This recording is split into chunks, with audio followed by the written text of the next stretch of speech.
Bismillah ar-Rahman ar-Rahim. Assalamu alaikum wa rahmatullahi wa barakatuh. Thank you so much, Esma, and thank you to the Center for inviting me for this seminar. It's a pleasure to be with you all. I just traveled from Cambridge, so it's always nice to come visit Cardiff. So I am going to talk to you this evening about Islamic psychology, specifically talking about sort of the roots of it from the Islamic tradition and how we can understand that, or some developments that are happening and some of my work in making that applicable to current contexts and application, and sort of understanding not just in psychology and psychotherapy, but also how this relates to well-being in general from a faith perspective with Muslims. So I have a lot that I'm going to try to cover. I usually try to cover way too much in short periods of time, but I will try not to lose you in it. But inshallah, at the end we'll have time for Q&A. So please do feel free. If I do lose you or you have questions, jot them down. And I love to engage more than I like to talk at you, but I feel like I do need to present something in order for you to know what to ask me. So what I'm going to try to cover is talking about psychology, and I'll tell you why I put this in quotes, in the Islamic tradition. So going back to early Muslim scholars and sort of the quranic paradigm and foundation of how we understand psychology, and then talking about what that means for principles or Islamic conceptions of health and well-being a little more generally, and talking about contemporary applications, both in, like I said, psychology, psychotherapy, as well as, I think, maybe what we could call self-help. And then how this is developing, and this is part of my work and my colleagues' work, in a new sort of contemporary field of Islamic psychology. So, psychology in the Islamic tradition, typically this is referred to in the Islamic tradition in Arabic as ilm nafs. And ilm is knowledge. It can also be translated as science. And nafs is the soul, or how we understand the self, the soul. And so when we look at the word psychology, even though if you probably study psychology here at the university or pretty much any university, it's very little to do with or absolutely absent from the study of the soul. It's mostly now become cognitive neuroscience is what you study in a psychology program. But so what we're looking at, or what my work looks at, and what the tradition would look at from this perspective of ilm nafs, is the soul, the study of the soul. And so we'll talk about what that means, how that's different from the self, and includes it, but goes beyond that. So going back to the early Muslim scholars in the Islamic tradition, there was always this the term ilm nafs was used back quite a while, in probably back to like the 9th century, but not necessarily in the Quran or in the Hadith necessarily. But what you'll find is that the study of the soul is found throughout lots of different branches of knowledge within the Islamic tradition. So you'll find it in theology, kalam, in fiqh, Islamic law, in the akhlaq tradition, which is studying character development, as well as falsafa, philosophy, tasawwuf, which is the sort of practical application of practical ethics. And so it was never really understood or needed to be understood as a separate discipline of psychology in the way that we understand it, because it was conceived of as integral to the understanding of the human being from an Islamic perspective, and theology was not necessarily separate from psychology. And so when we look at the early Muslim scholars who contributed to this body of knowledge of ilm nafs, they were theologians, they were physicians, they had knowledge in all of these different areas. And part of this is a testament to their brilliance, and they were polymaths, right? They were masters of all these different traditions. And maybe that's because there was a time when there was more brilliant scholars.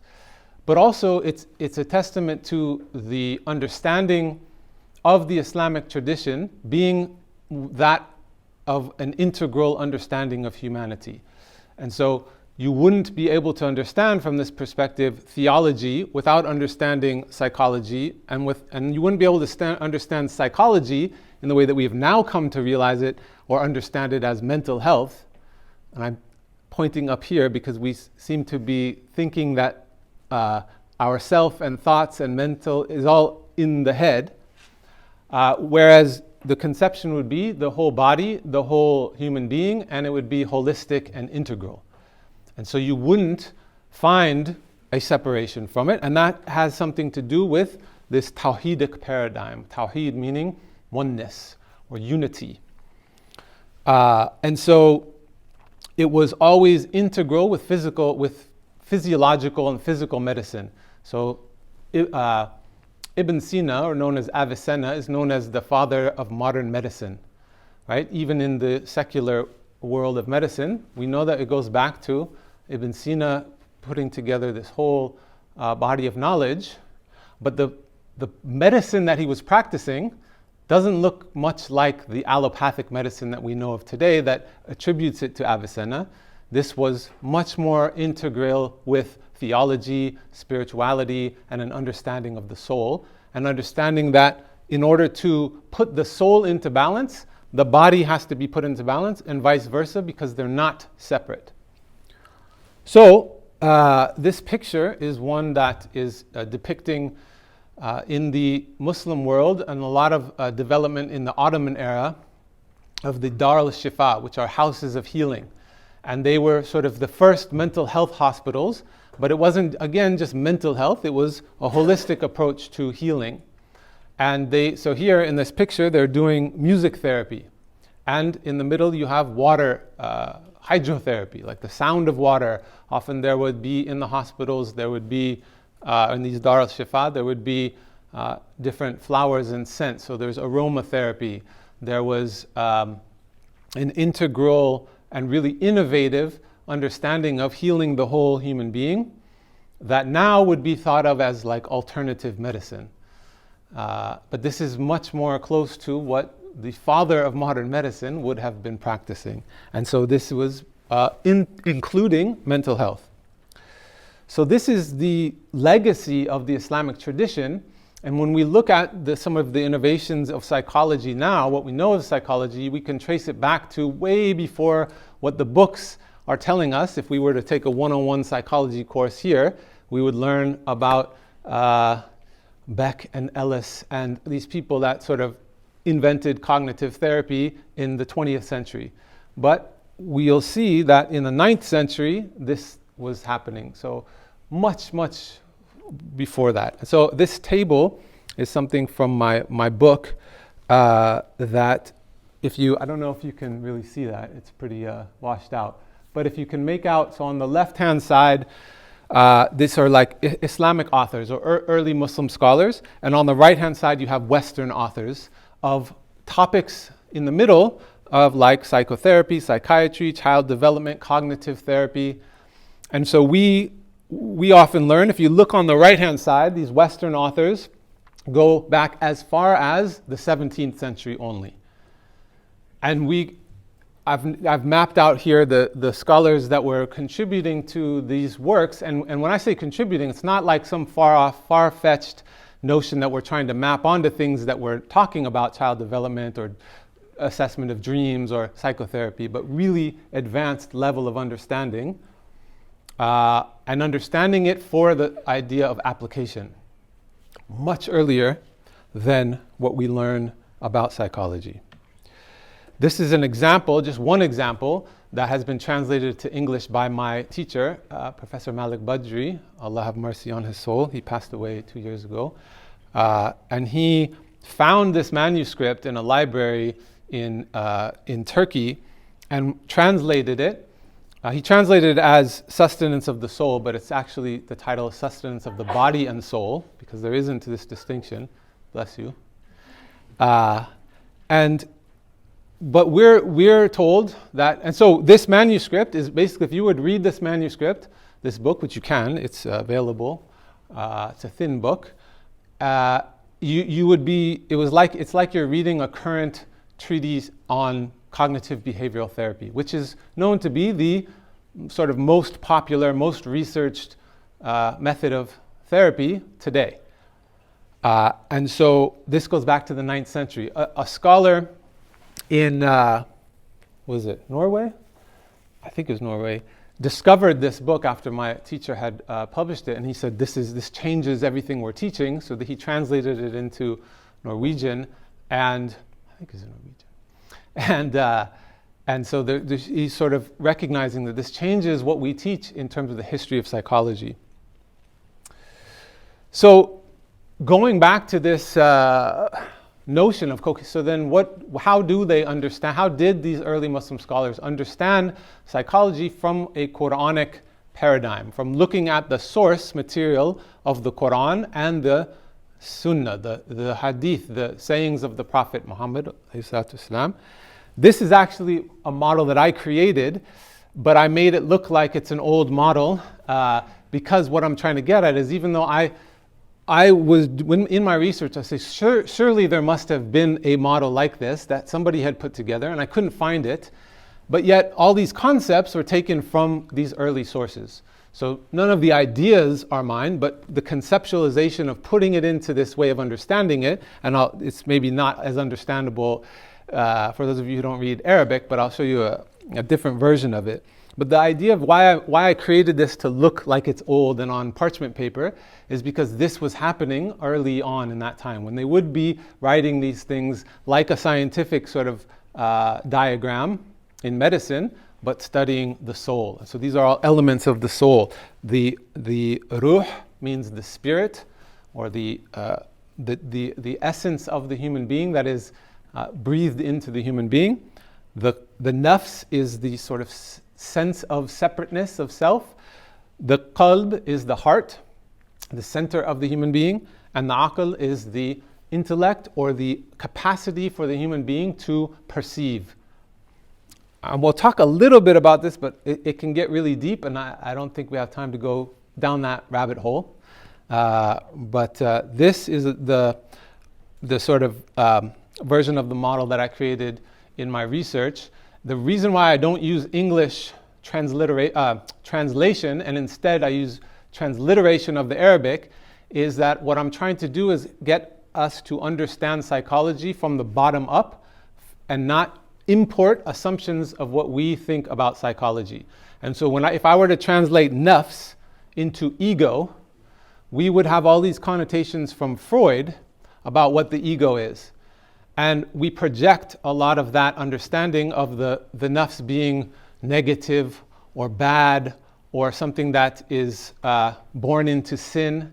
This is not an Islamic notion.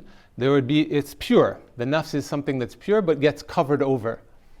And so this is why, so on the right hand side, we see nafs al-amara bil-su, which means the self that is inclined towards evil, and the nafs al-lawama, which is the nafs that is taking itself into account or reproaching, and the nafs al-mutmaina, which is the self when it's at a state of rest. And so these aren't three different things. The integral understanding of the human being is one that is one soul, but that the soul, the state of the nafs or the self, can be in a state of forgetfulness of its true origin before this life, or it can be in a state of remembrance of that of God and its servitude to God.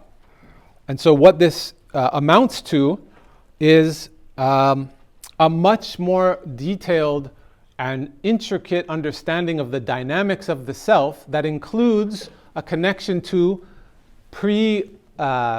prenatal, before this life, before birth, and post-mortem, after death. So we're seeing this larger trajectory of the journey of the soul or the human being, which then makes a big difference of how we understand things like health, well-being, sickness, treatment, diagnosis, right?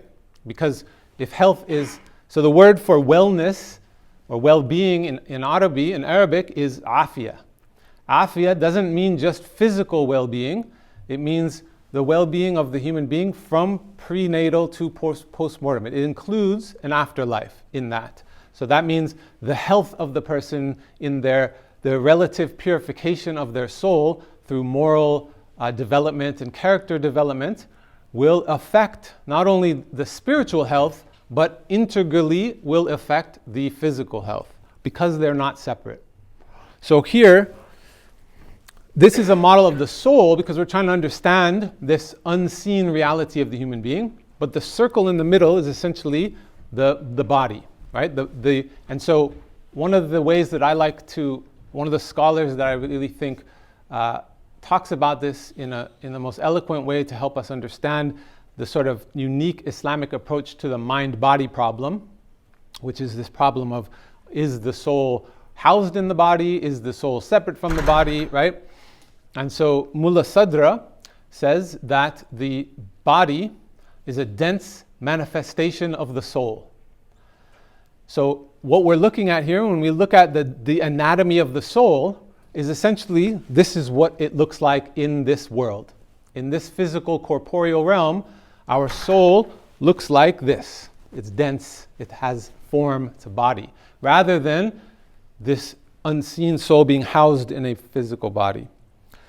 All right, so I could keep going on, but I'm going to, so this is again to just indicate why I'm using the Arabic terms rather than translating them, because trying to indicate that this is really a unique way of understanding that is not just taking what we understand from the Western understanding of psychology, which is grounded in different conceptions of reality, and just sort of pasting Islamic principles on top of it. It's really a bottom-up approach is the work that I'm trying to do. And so what's unique about an Islamic psychology paradigm versus sort of just an adaptation of a Western model is, again, like I said, the role of the akhirah, the afterlife, understanding that the bala meaning tribulation or trials, tests, difficulties in life, are not problems in and of themselves that we need to fix, or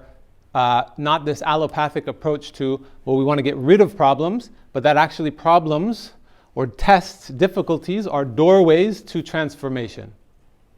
And so it takes a different approach to, if somebody is struggling, that they can find transformation through the struggle rather than trying to get around it, avoid it, take a pill for it to go away, or in some cases find the dua, the prayer that they can say to make the thing go away. Not that that's something that is done and is useful and has healing, but it's also about that the person needs to take account of themselves and change what is within themselves. And so what is within themselves is the heart being the center of the human being rather than the mind. And that the spiritual state, or the ruh, the spiritual reality of the human being, is taken into account, not just our notion of a separate self, the identity that we have of self, but this larger, deeper understanding of ourselves as eternal souls. And that the goal and development is submission of the self to God. So this is what the word Muslim means, is one who is submitted to Allah, and therefore through that submission is in a state of peace. And so so it's very different than a lot of Western models or even Eastern traditions where, let's say, we're trying to come into recognition of the self or knowledge of the self or even presence in the self, but it's sort of being present, the self being present to itself or to nothingness, or right? And so whereas in an Islamic paradigm, it would be fundamentally having the self be in submission to Allah, so that the self is submitted to the will of Allah, rather than the self being self-directed in its own life. That healing and wholeness is going to come from the person giving over their self-direction to the will of God. And that is integral to an Islamic understanding of health and well-being. So I need to hurry up here, but briefly, the difference between self is, in psychology, as we study in the West, it's very heavily influenced by Cartesian dualism. I think, therefore I am. This is why we have this field called mental health. And it's all about our thoughts and our identity being based in our thoughts. And this is not how we understand psychology from an Islamic perspective, but that the human being is a spiritual entity, that the nafs is a spiritual entity, and that consciousness, our individual consciousness, is connected to God consciousness. And so when we say we're trying to submit our soul to God, is to be recognizing to go beyond ourself. So not just to have self-knowledge, but that it says, he who knows himself knows his Lord. So that we have to, in order to fully know God and fully be submitted to God, we have to go through the doorway of self-knowledge and opening to whatever is blocking us from being in submission. And so a lot of the work in practical application is, what do we do to get ourselves out of the way from being self-directed to Allah, submitted to Allah. So I like this quote by this French philosopher: we are not human beings having a spiritual experience, we're spiritual beings having a human experience. I think this is a good way of understanding how an Islamic perspective of psychology, we're first looking at the fact that we're spiritual beings, not looking at, okay, our bodies and our thoughts and our minds, but the longer reality of what it means to be human. And so the fundamental differences between a secular psychology and Islamic psychology really comes down to epistemology. Epistemology being, how do we come to know what are sources of legitimate knowledge? In the secular scientific field, or the field of psychology which is dominated by a scientific approach, we can only talk about things as real if we can touch them and measure them, right? This is an epistemological bias that is in science, social science, all science, and mostly academia. It's biased to what we can see. Whereas Islamic psychology or Islamic paradigm, it's not saying, well, we're throwing away what we can see. It's saying this is real too, but it's one dimension of reality. So there are multiple dimensions of reality in the Quranic vision of reality, and so we look at all of those things and take them seriously. And so that means we're taking into consideration revelation, but also within that taking into consideration the unseen reality of the human being. And so that complicates things in how do we deal with, we're not just dealing with behavior now, right? This field is often referred to as behavioral health, and we're trying to change somebody's behavior, and it is very much about what do we see, what is the problem, how do we change that? And now we're dealing with some unseen things.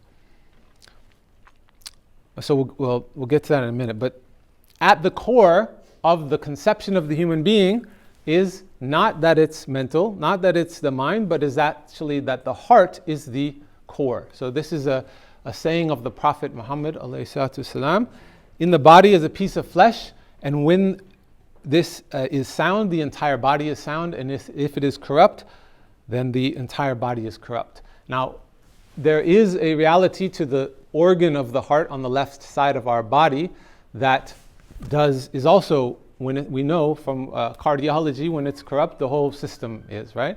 But here mostly, and again, there's no separation, but mostly he's talking about the spiritual heart, the metaphysical heart, which really is sort of this whole area, the center of the human being, the sadr, which is the front, center, chest. And so in the Quran, Allah says, Allah does not change the condition of a people until they change what is within themselves. So we have, in the Islamic paradigm, we believe in qadr and qada. that everything is in Allah's hands. Yet He put in the human being a responsibility to change only what we have in our capacity to change. Nothing outside of ourselves, everything inside of ourselves. And so it's our responsibility as human beings to do this work to change what is within ourselves. And so that means not just behaviorally orienting yourself to ritual religious practice. In addition to the ritual outward religious practice, there's an inward process of purification that needs to happen to change what is within ourselves. And what is within ourselves that is we're trying to change? The heart. Being the center of the human being and the center of consciousness. And so this notion of purification, we hear purification of the soul. This ayah, zakaha, means purification. Also, zakat is what we pay to purify our money.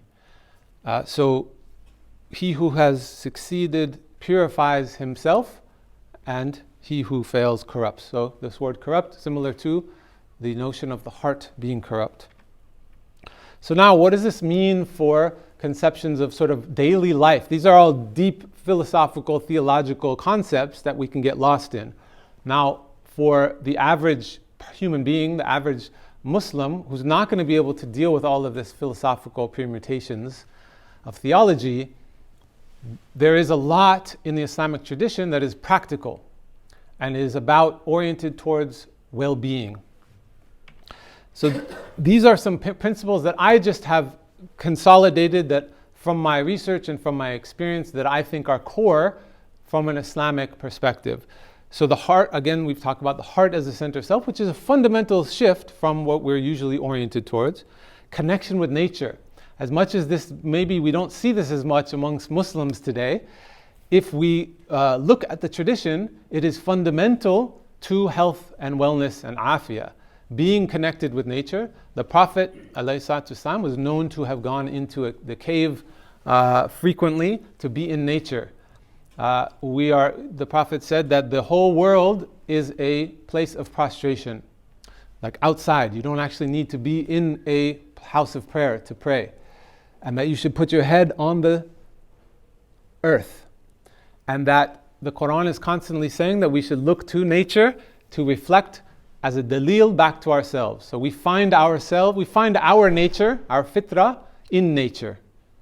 And so having a connection with nature is fundamental to how we come into wholeness from an Islamic perspective. And again, this idea that bala, problems, difficulties, are opportunities rather than they're things that need to be gotten rid of. We need to pass through them. And that eternal change is essential. So this notion of sort of just avoiding and figuring out how to get problems to go away, actually we're here to fundamentally change what we are to what we can become. So the human trajectory from the Islamic perspective is that you have a potential that can be uncovered and maximized. So it's not about going back to our original witnessing or purity. We have that, but it's actually elevating to a higher potential than we ever have had in this opportunity here in this life. And so life then becomes a process of development, fundamentally to change what is in ourselves. And that healing, so any healing, whether it's through self-help, well-being, or these type of even psychotherapy, it's fundamentally based in mercy. The first name of the 99 names of Allah is the first two names, Ar-Rahman, Ar-Rahim, the merciful and the specifically merciful, compassionate. And so, at the beginning of every surah in the Quran, except one, we say, Bismillah ar-Rahman ar-Rahim. And the human being came into this world through mercy. Nafas ar-Rahman is this, the breath of mercy that was breathed into us, our soul, our nafus, and nafas. Breath and soul are connected, and mercy. And we come in through the world physically even through mercy. The womb, the Arabic word for womb is the same root as rahma. So now, what does this all mean for putting it into practice? So I'm saying psycho-spiritual healing is because what we're talking about when the work that I'm doing in Islamic psychology and Islamic psychotherapy is we're now bringing in the spiritual reality into clinical work.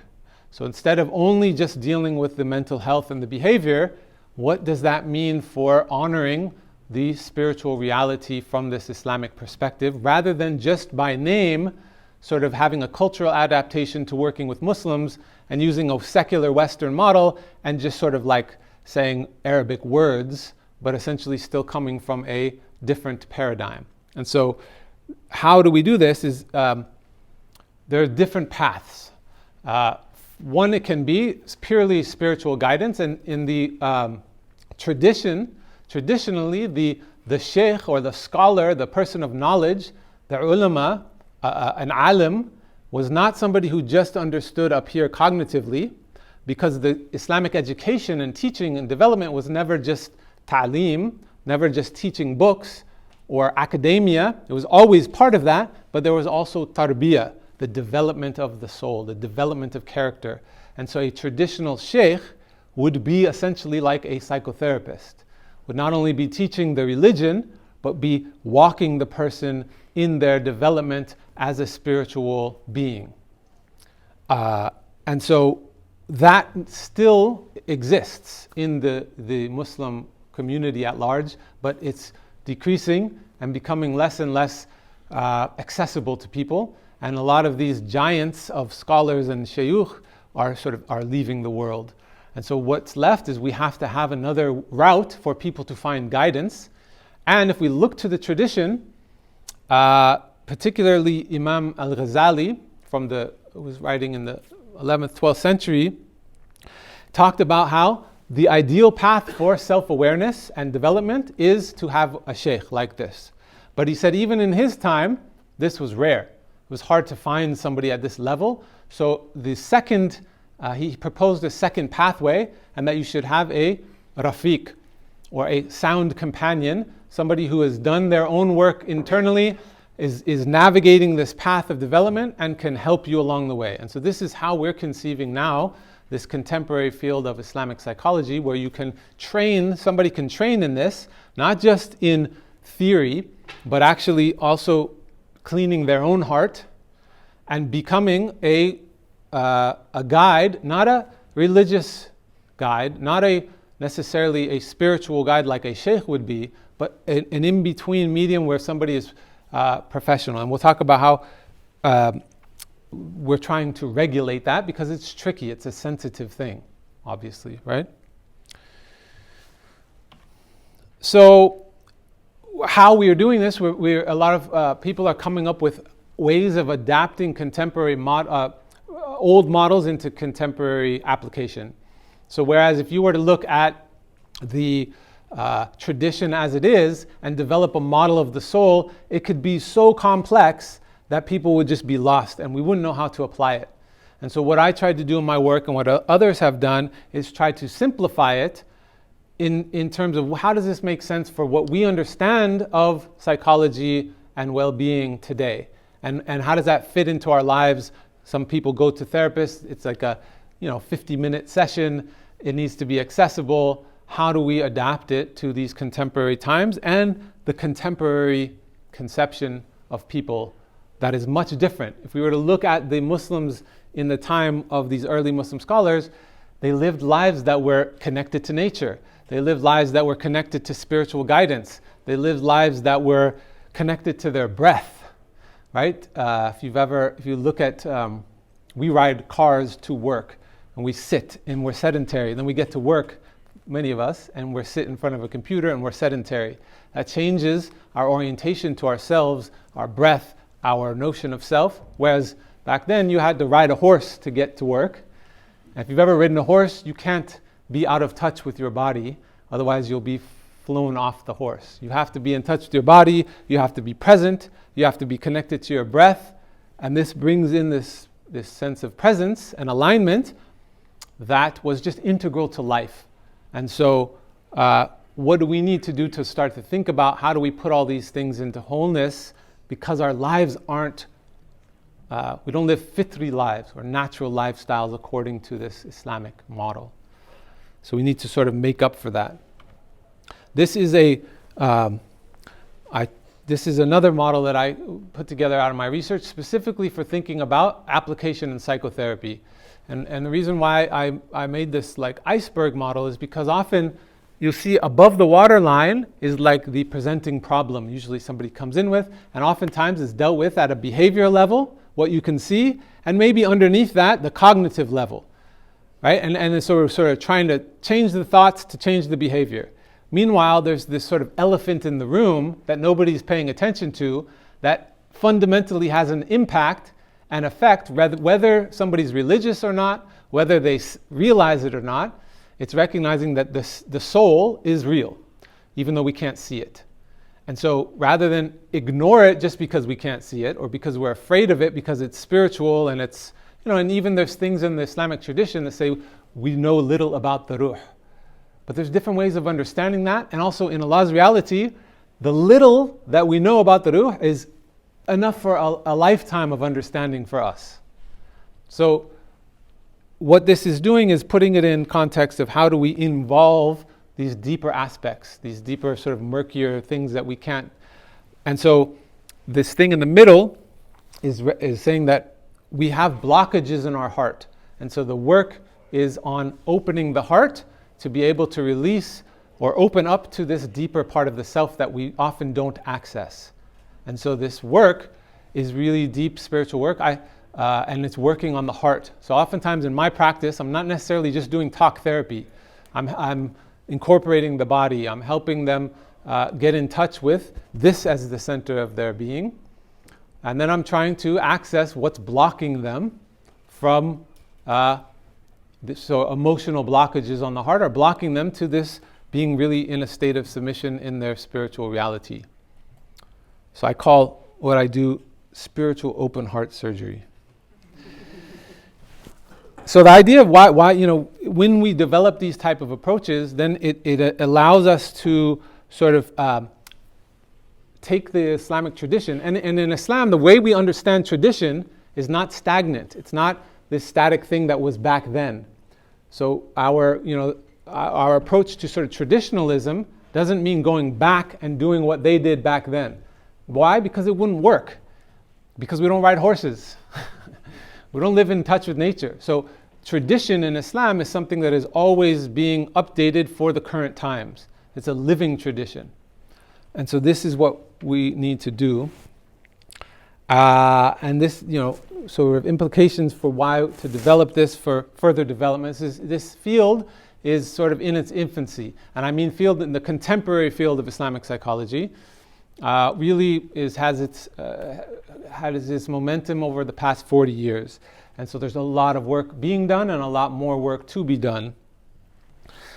I'm just going to breeze through here to say there's a lot of this that can be for people to do on their own, sort of like self-help. And this is this idea of wellness and well-being. There are so many tools within the Islamic tradition that we have guidance on in manuals that are now being translated into English, but then also further need to just be explicated for contemporary times. So that's a lot of the work that I do as well, is in outside of psychotherapy, teaching people how to do things like muhasaba, which is a self-introspective practice that we have early scholars writing in detail about processes of how to do this that also match up with some current literature, but is, I would say, much more advanced. And I'm not biased. And so these are some words that we hear. Muraqaba oftentimes is talked about as like a meditation, but really muraqaba means witnessing the self, watching the self.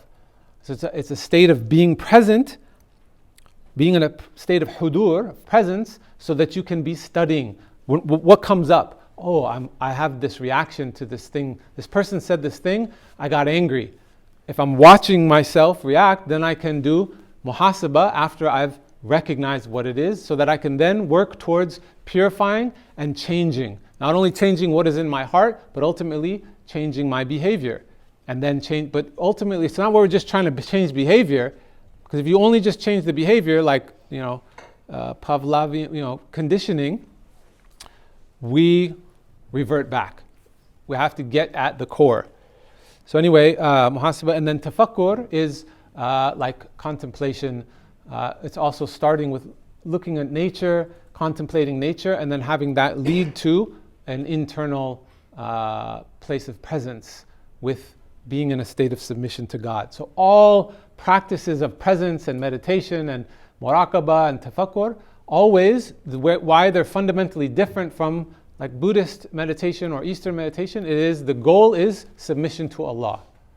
At the end of the day, it's not just being at peace and at presence with the self, but that you're present with yourself to then be present with Allah, to then be a slave of God, to be in submission to God.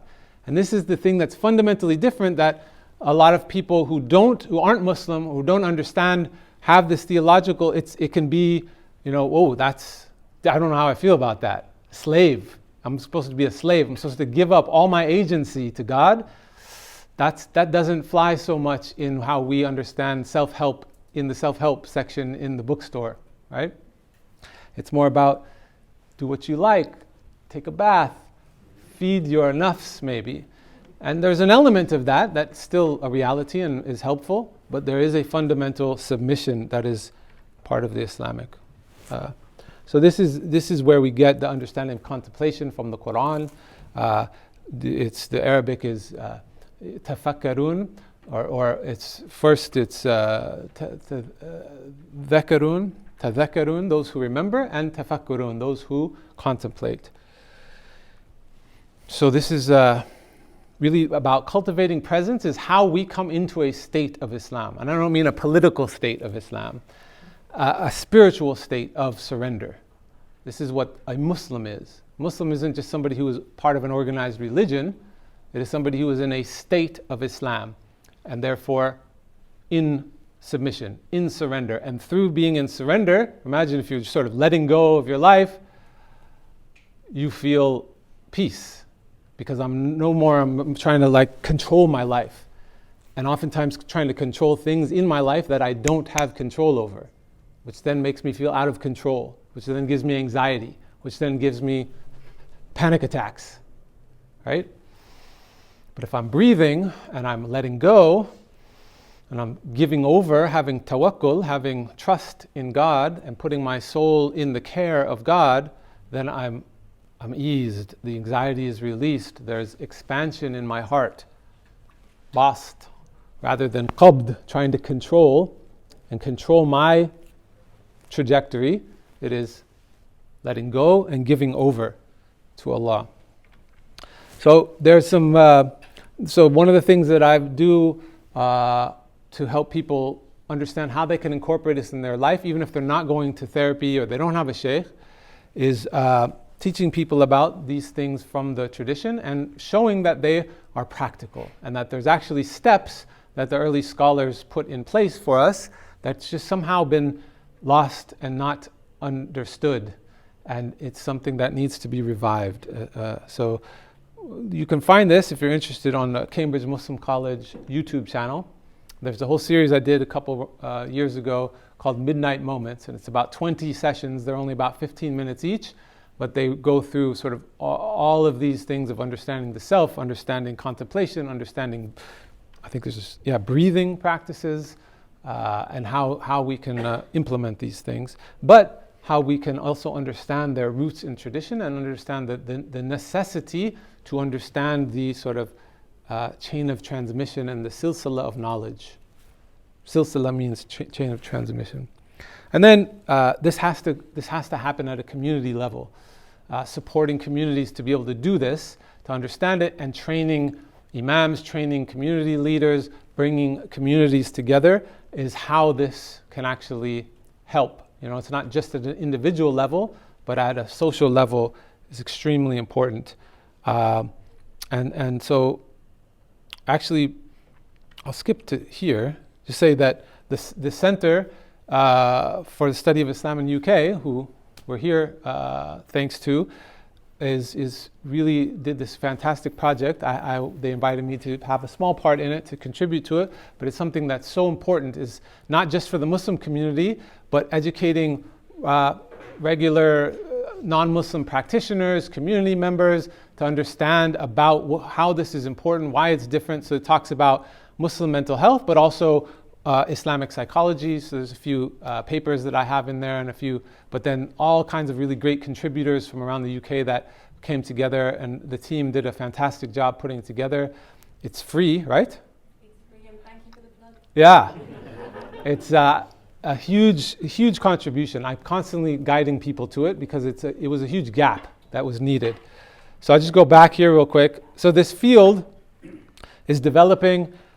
We just published this book last year, and what it does, it's sort of the first sort of history of Islamic psychology book, but going back really in the last 40 years, developments in 17 different countries. So a lot of times people they just heard about Islamic psychology.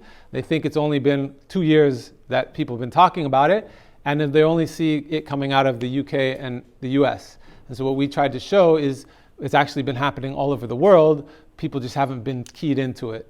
And so this goes through 17 chapters, a different country, each chapter talking about the developments over the past roughly 40 years. And then these are some recent books that are specifically talking about integrating this in psychotherapy, so clinical practice.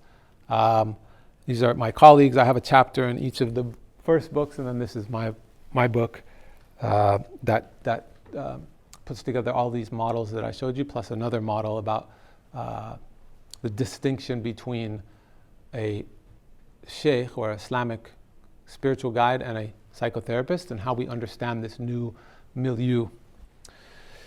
And then the IAIP, International Association of Islamic Psychology, is something that Dr. Malik Badri established with me. We together to regulate this field, because like I said, it's really important that this stays connected to the Islamic tradition, to the ulama, to the scholars, that it's grounded in the knowledge from the Quran and understood it in the right way. And then within these bounds, then there's room for lots of different approaches and different people to do different things in different contexts, but that it be really grounded in the tradition is really important. So we're establishing ethics, ethics that are specific to this field, competencies for practitioners, ways for people to regulate practice, and this is something that needs further development.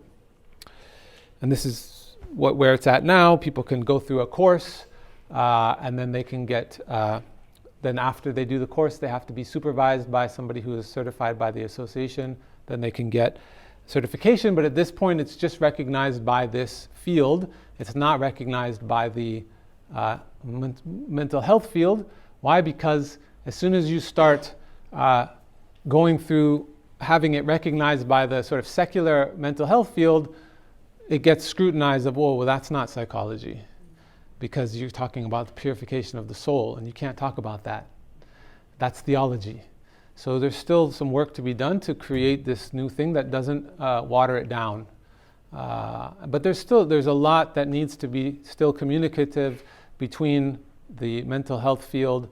So there's a field of Muslim mental health, sort of Muslims in the secular field of mental health. That's really important because people still need support. And in Islamic psychology, it's developing, but there's not a whole lot of people trained in this yet. And so these three places are the ones really developing the training. So us at Cambridge Muslim College, we have a diploma that's a year-long intensive study, but it's for practitioners who already have a qualification in some other helping profession, and this is like a top-up specialization, but then they also get a intensive clinical training. And so we hope to develop this so that it can actually eventually be its own qualification where people can start this field from the ground up. But as of now, they sort of have to go through the conventional way and then do this as an add-on, because it's safer this way at this point because of the ethical considerations and whatnot. So that's where we're at with the development of the field. We talked about this. This is a great contribution and a lot of good things happening in the UK. I would say The development of the field mostly is happening in the US and the UK primarily, but like we said in this book, a lot of things happening over the world and more. On our program at CMC at Cambridge Muslim College, we have 30 people in each cohort, and consistently there's students from 18 different countries. So it's really trying to spread this far and wide, inshallah. Thank you very much.